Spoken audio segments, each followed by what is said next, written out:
ہر صحابی کا دیکھیں اللہ نے ہمیں دین کون سا دیا؟ اسلام دیا، سچا دین۔ یہ میں آپ کو دے کے جانے والا ہوں کہ آپ کے ذہن میں بیٹھ جائے، کوئی گلی کوچے کا ملا امام تجھے گمراہ نہ کر سکے، تیرے عقیدے میں گڑبڑ نہ کر سکے۔ دین الاسلام دین اسلام ہے۔ ابو بکر صدیق پہ میری جانیں قربان ہو، سبحان اللہ، صحابی رسول تھے، جلیل القدر تھے، عشرہ مبشرہ میں سے تھے، یار غار تھے۔ سبحان اللہ، سفر میں ابو بکر، خلوت میں ابو بکر، جلوت میں ابو بکر، یار رسول تھے، صدیق رسول تھے، مجاہد اسلام تھے، خلیفۃ المسلمین تھے۔ ان کے دور میں بھی اسلام اسلام رہا۔ کیا رہا؟ کوئی ملاوٹ نہیں ہوئی۔ سیدنا عمر فاروق رضی اللہ تعالی عنہ کا دور آیا، اسلام اسلام رہا۔ اللہ کی وحدانیت، مصطفیٰ کریم کی رسالت اور قرآن پہ ایمان رہا۔ کوئی ملاوٹ نہیں ہوئی، کوئی ملاوٹ۔ سچا دین اسلام، بولو سچا دین اسلام رہا۔ سیدنا عثمان غنی ذی النورین رضی اللہ تعالیٰ عنہ خلیفہ بنے، ان کے دور میں بھی اسلام اسلام رہا۔ لیکن منافق تھے، چھپے ہوئے تھے، نہیں سمجھے، انتظار میں تھے، موقع کی تلاش میں تھے۔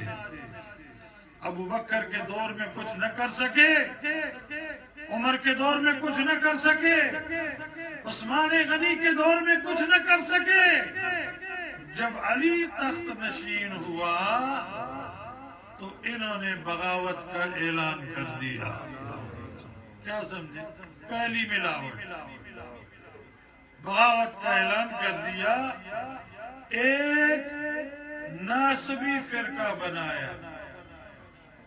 کون سا فرقہ؟ ناسبی۔ ناسبی فرقہ کس کے خلاف؟ اسلام کے خلاف۔ کس کے خلاف؟ اسلام کے خلاف۔ اسلام کے خلاف۔ اور یہ خارجی بن کے چلے گئے، مدینے سے نکل گئے، مگر فل تیاری کی، اسلام سے بغاوت کرتے رہے، اسلام میں ملاوٹ کرتے رہے، اور من گھڑت بنا کے روایات پیش کرتے رہے۔ علی دیکھتا رہا، سنتا رہا۔ علی نے سوچا کیوں نہ جو بچے ہوئے ہیں ان کو یکجا اکٹھا کیا جائے۔ نہیں سمجھو گے؟ علی تھے نا۔ علی کون ہوتے تجھے پتا ہے؟ سبحان اللہ، جو پیدا ہو بیت اللہ میں اور آنکھ کھولے تو والضحیٰ والے چہرے پہ، بولنا سیکھے تو مصطفیٰ سکھائیں، چلنا سیکھے تو مصطفیٰ چلائیں، پڑھنا سیکھے تو حضور پڑھائیں۔ اس نے دیکھا ایک بات کہ پوری دنیا اسلام کی تاریخ دیکھو تو یہ شرف کعبے والا اور آنکھ کھولی تو والضحیٰ والے چہرے والا اگر دنیا میں ہے تو تجھے اور کوئی بھی نہیں ملے گا، فقط علی ہی ملے گا۔ اتنا بڑا آدمی، اتنا بڑا آدمی، اسد اللہ واسد الرسول۔ انہوں نے دیکھا کہ اب ملاوٹ ہونے لگی ہے، تو جو غلام تھے، صحابہ تھے، کچھ تو چلے گئے نا، ہجرت کر کے چھوڑ گئے، بغاوت کر کے۔ سمجھ آتی ہے آپ کو؟ جو بچا کچھا مال تھا ان کو علی نے اکٹھا کیا اور ایک بنیاد رکھی جماعت کی، جس کا نام ہے اہل سنت و جماعت۔ کون سی بنیاد رکھی؟ اہل سنت و میں جماعت. اور آپ اسی جماعت کے ممبر ہیں. سبحان اللہ.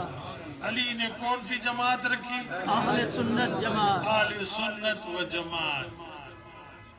حضور سرکار علی حیدر کرار نے امت کو یکجا ایک جماعت کی شکل دی، کیونکہ سنتوں کے مٹانے والے اور آل بیت کو گالی دینے والے ممبروں پہ چڑھ چڑھ کے وہ ملا نماز پڑھایا کرتا تھا جو حضرت علی کو گالی دیا کرتا تھا. سمجھ آ رہی ہے کہ نہیں؟ اب سوچو جماعت کی ضرورت پڑ گئی کہ ان کو روکا جائے. اس کے روکنے کے لیے یہ جماعت بنی. کچھ کو روکا جائے، اپنوں کو بچایا جائے. اپنوں کو بچایا جائے. بچانے کے لیے علی نے یہ اہل سنت کی بنیاد رکھی. وہ گالیاں دیتے رہے. 3 جنگیں لڑی، نیروان، جمل، صفین. 3 جنگیں. 3 جنگوں میں 22,000 صحابہ شہید ہوئے. کتنے؟ 22,000. عمار بن یاسر شہید ہوا. 22,000 کون سا گنو تیرے سامنے؟ 22,000 صحابہ شہید ہوئے. مسلمان 70,000 مارے گئے. کتنے؟ یہاں مسلمان نہیں تھے، سارے کے سارے تابعی تھے. کون تھے؟ تابعی تھے. یہ مارے گئے. کتنے مارے گئے؟ 3 جنگوں میں. نیروان، جمل، صفین. تاریخ پڑھو، تاریخ پڑھو، تاریخ پڑھو، پتہ چل جائے گا. 70,000 مسلمان مارے گئے. 22,000 صحابہ مارے گئے. علی نے کبھی گالی نہیں دی. علی تھا نا، اس کو کوئی برابری کا نظر آتا تو گالی دیتا. علی تو دعا دینے والے کا نام ہے. علی تو عزت و عظمت اور مسلمان کی یکجہتی کا نام ہے. چلتے رہے. وہ چلا گیا، دوسرا آیا، وہ بھی گالیاں دیتا رہا. تیسرا آیا. لیکن میری ایک بات یاد رکھنا، کتابوں میں ملاوٹ کر دی، سیاہ ستہ میں ملاوٹ کر دی. کام تھا نا، کام کرنا تھا. کیا کام تھا؟ نبی کی آل کے متعلق جو ارشادات مصطفیٰ تھے، حدیث مصطفیٰ تھے، ان کو نکالتے رہے اور اپنے آپ کو داخل کرتے رہے. 100 سال لگایا. کتنا؟ 100 سال میں یہ کام کیا انہوں نے. ہمارا دین کون سا ہے؟ بولیے، ہمارا دین کون سا ہے؟ ہم مسلمان ہیں. کون ہیں؟ مسلمان ہیں.